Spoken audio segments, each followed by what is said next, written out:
tal? Hoy os vamos a presentar al gran artista Sphere. Y antes de poner cualquier etiqueta, pues se lo vamos a preguntar, a ver lo que hace. Bueno, Sphere, ¿qué te consideras? ¿O qué no? No sé. Primeramente grafitero, porque bueno, empecé pintando en la calle, haciendo firmas, cada vez más complejas las firmas, vas metiendo más colores, más dimensiones. Pieza, algo angular, ¿no? Claro, y bueno, pues de repente un día te das cuenta que ya no eres grafitero, que ya eres artista urbano, o yo qué sé. Y luego pues empiezas a experimentar con otras herramientas, con otros formatos, escultura, pintar con luz, un montón de historias. Y entonces ya te empiezan a llamar otras cosas, así que yo qué sé, no sé. Politoxicómano del arte. Es buena definición, ¿eh? Tú empezaste de los primeros grafiteros, la segunda oleada de grafiteros de España, por el 95, 96, por ahí, ¿no? Sí, hombre, ya. Cuando ya. no estaba tan bien visto, Claro. De hecho éramos unos vándalos. Claro, no, ya había gente que pintaba de antes. Sí, como tú dices, yo ya tenía mis referentes. De hecho, cuando era muy pequeñito, pues recuerdo ir en el coche con mis padres y ver firmas del muelle. Joder, y decir, ¿eso qué es? Porque eres pequeño, todavía no entiendes. Y en aquellos momentos, como no había la saturación de grafiti que hay ahora, que estaba todo prácticamente limpio, entonces de repente ver algo, pues como que te llama mucho la atención, más siendo un niño, no lo entiendes. Dices, eso no es publicidad. No. ¿Qué es? Además es un muelle con forma de muelle, ¿no? O sea, es quiero una firma que saber pone más muelle. porque... Y luego, claro, luego ya con los años pues entiendes de dónde venían aquellas cosas, porque yo en aquel momento nunca se me desveló la incógnita. Hasta que un día pues estaba yo veraneando en Alicante y un chaval de Alcorcón me dijo, mira, ven que te pongo tu nombre con graffiti. Y dije, hostia, ¿y eso? Y me hizo así como una caligrafía. Entonces dije, hostia, cómo mola. ¿no? Claro, a partir de ahí pues ya empecé a poner yo por ahí mi nombre por todos los lados, que esto es antes del 95, o sea, muy pequeñín. ¿Y ahí empezaste con Sphere? No, claro, ahí, o sea, primero ponía mi nombre, Hugo, así como... ponía Hugo, sí, con letras así, rollo, pues que en el viaje del colegio, de cuando la EGB y tal, pues que vas ahí a la Torre Eiffel, no sé qué, pues yo ahí ya pintaba ahí mi nombre. Y luego ya pues empecé a patinar, desde muy pequeñito patinaba también en rampa y tal. ¿Escuchabas rap? Pues un poco de rap, pero yo vengo más del punk y de... sí, me gustaba más el... agradable. Sí, bueno, en aquellas pues... punk español...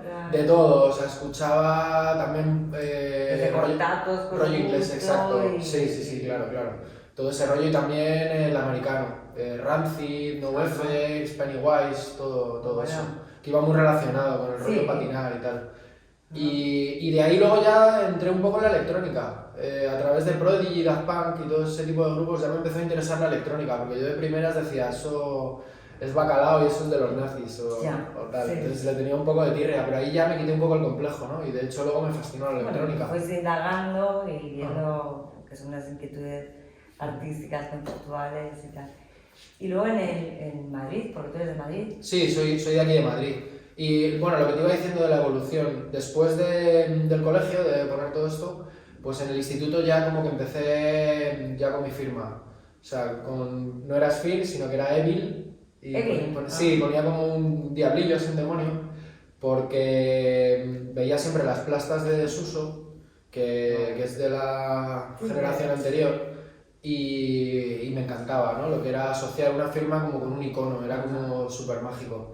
Entonces, pues nada, pues cogí el diablillo que me duraría 3 o 4 años, luego ya... fue muy potente y se estableció como un icono ya en Madrid de una cultura suburbana, ¿no? Suso, dices. No, el diablillo.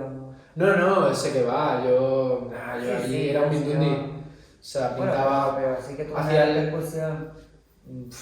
No mucha, bueno, porque tampoco éramos muchos a lo mejor, pero... Cuando empecé a pintar Sphere pues fue porque me pillaron pintando en el instituto.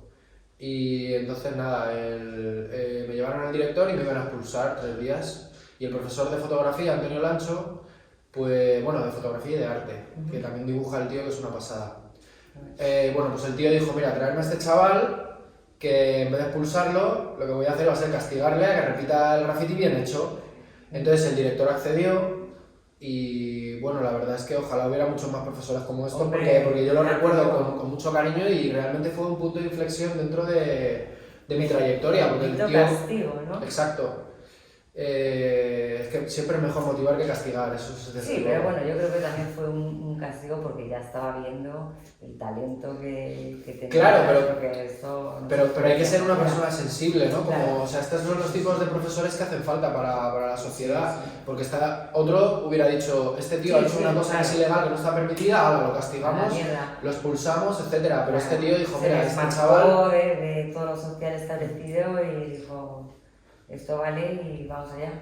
Bueno, el caso es que el profesor me dejó un libro de graffiti de los años 70-80, de cuando empezó en Nueva York y en América.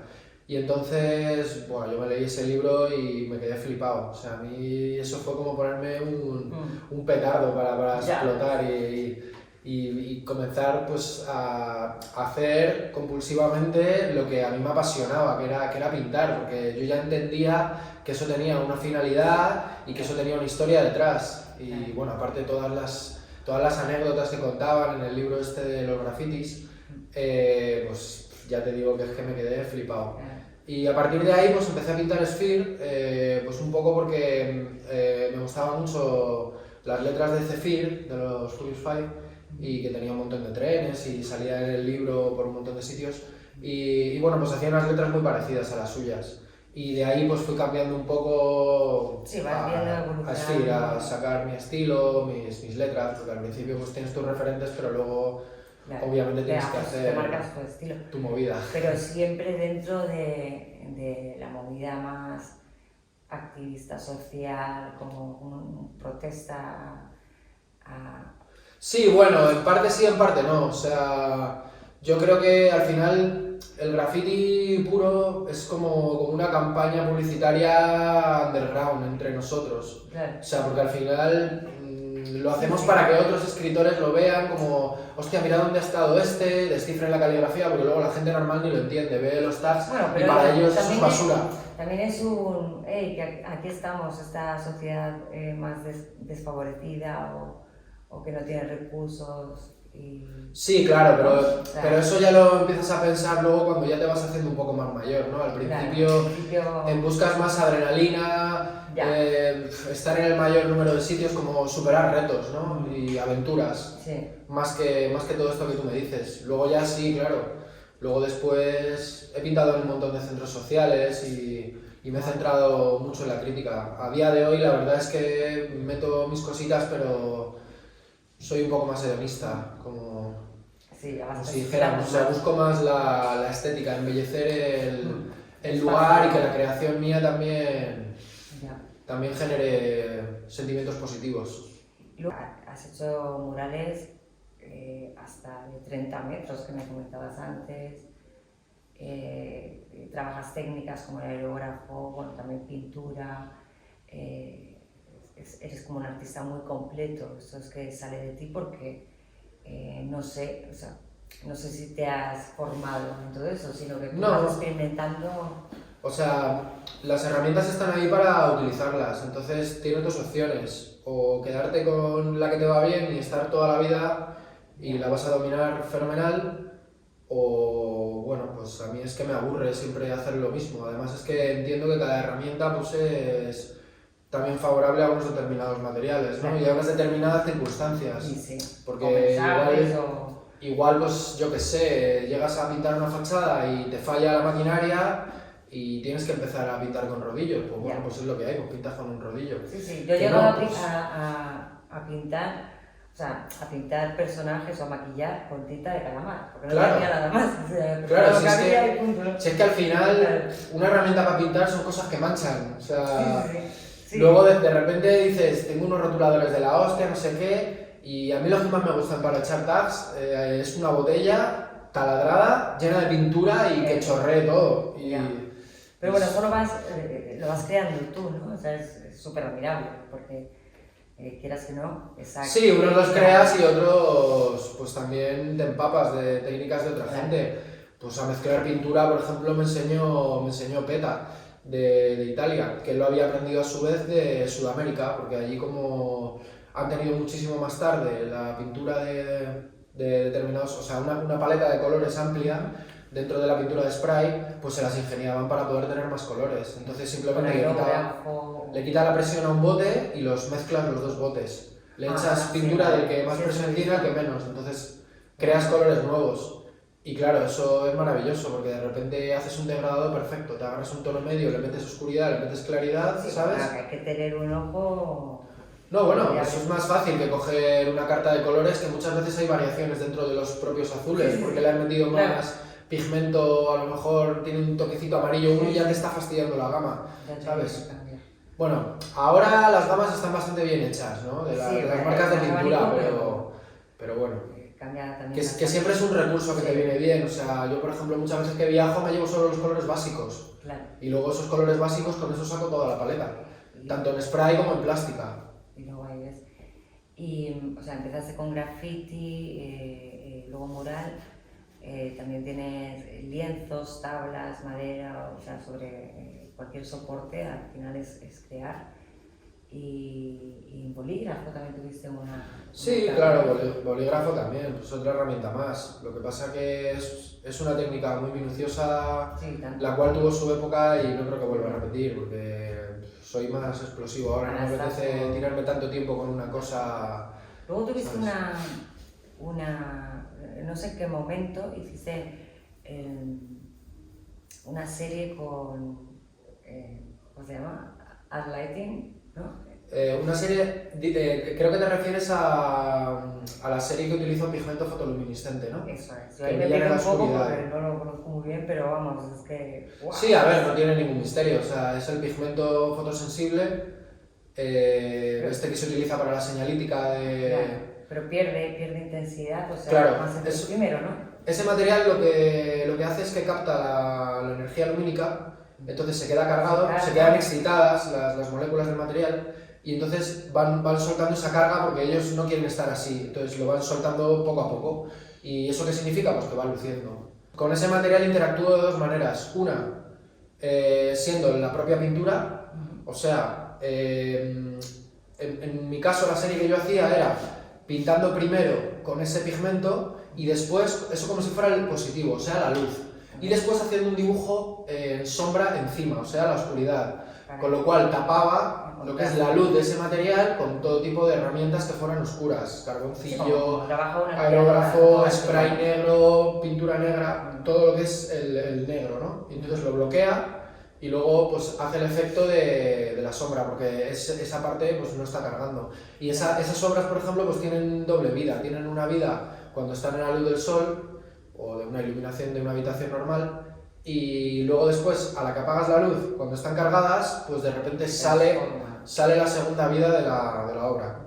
La otra vertiente que te decía de esta pintura sería tener toda una superficie con este material y interactuar con ella con diferentes luces o láseres, que yo los utilizo en este caso ultravioletas, o sea, todo lo que más tienda hacia el espectro ultravioleta, ya sea azul o violeta o blanco muy intenso, pues todo eso carga lo que es el material. Y trabajas con el complementario. Entonces lo que haces es dibujar, pero es efímero. O sea, todo lo que tú dibujas va desapareciendo. Entonces vas jugando con intensidades. Unas capas van superponiendo a otras. En tu carrera, que ya es muy amplia y muy extensa, has tenido muchísimo éxito en todas estas vertientes y cosa que has expuesto, bueno, internacionalmente en China, en Berlín, Bélgica, bueno, en innumerables países. Es muy difícil, ¿no?, para un muralista, grafitero, que se exporte de esa manera, pues, por la envergadura que conlleva todo eso. No lo sé si es difícil, o sea, yo entiendo que cada vez menos, ¿no? O sea, estamos cada vez en un mundo más global. Yo recuerdo cuando empecé que sí que era complicado darte a conocer, porque estaban los fanzines y había poca gente. Sí, por eso, que tú has entrado en un mercado galerístico potente. Claro, pero lo que te quiero decir es que ahora es bastante más sencillo porque tenemos internet y es más fácil, ¿no? Si realmente tienes un producto súper potente, pues al final te están viendo en todo el mundo. Está claro. Aunque creo que también, o sea, un secreto para internacionalizarte es viajar, es lo primero, por tu cuenta. si tú viajas a otro sitio y estás dejando allí tu sello, pues estás creando un montón de gente, ¿no? O sea, claro, de gente que está viendo tu obra y que al final los estás influenciando y bueno, no sé. Es que también es una de las filosofías del graffiti, ¿no? Cuando estás conectado, todo se proyecta, ¿no? Y actualmente estás exponiendo algo, has estado ahí en varios festivales. Sí, actualmente compagino un poco mi carrera artística pues, sobre lienzo, obra en general, escultura, formatos al final pues, aptos para exponer en un espacio, más o menos pequeños. Claro, galería, ¿no? Lo compagino con festivales de obra grande, de gran formato, de fachadas, que al final es lo que más me motiva. También con performance, con eventos, que también hacemos cosas de gran formato. O sea, me refiero a cosas que son efímeras, como grandes composiciones como de la pintar con luz, que es una cosa que es efímera, solo se está viendo en una cámara. Nosotros muchas veces lo proyectamos al mismo tiempo, a tiempo real, de que se está creando. Y ese también lo hacemos en grandes superficies. Hace poco, por ejemplo, en Colombia, en Bogotá, estuvimos allí en la Utadeo, que es una plaza gigantesca. No sé, serían a lo mejor 3.000 o 2.000 metros cuadrados. Hicimos una paloma que se movía, que eran 3 fotogramas, ¿no? Y cada fotograma pues eran 10 minutos que íbamos coloreando lo que es la paloma. Consiste en tener una cámara con el objetivo abierto, con el diafragma abierto, y es como una larga exposición. Si eran 10 minutos lo que tardaba yo en hacer el dibujo, pues era 10 minutos lo que dura la foto. Entonces, está todo el rato, claro, está todo el rato abierta la cámara para que esté captando todo el rato. Entonces, cuando tú pasas con la luz, vas dejando una estela. Tienes dos opciones, o colorear los materiales, el entorno, entonces aparecen, como que los iluminas, o apuntar a cámara. Entonces, cuando apuntas a cámara es cuando se ve la línea. ¿Estás planteando algún concepto, algún proyecto así para un futuro próximo? Pues a ver, proyectos. Nada especial, no sé. No, lo tienes un montón. La verdad que el día a día, o sea, van saliendo nuevos sitios de los que te llaman y al final pues cada sitio requiere un proyecto distinto, ¿no? Porque a lo mejor así un proyecto como en sí mismo, pues el año pasado hice una escultura gigante de como 15 metros o así y claro, yo ese proyecto lo quería hacer sí o sí, fuera donde fuera. Y al final pues lo hice con la gente de Art Rap, que es un festival que lleva ya 8 años ahí en La Bañeza, en León. Y bueno, pues yo he ido los 8 años y tengo una amistad pues muy grande con los organizadores y creo que era el sitio perfecto para hacer esta locura, porque al final es una locura. O sea, es colocar una escultura de 15 metros que no sabes cómo va a reaccionar porque es la primera, entiendes que estás haciendo bien todos los procesos, pero bueno, no deja de ser una responsabilidad muy grande.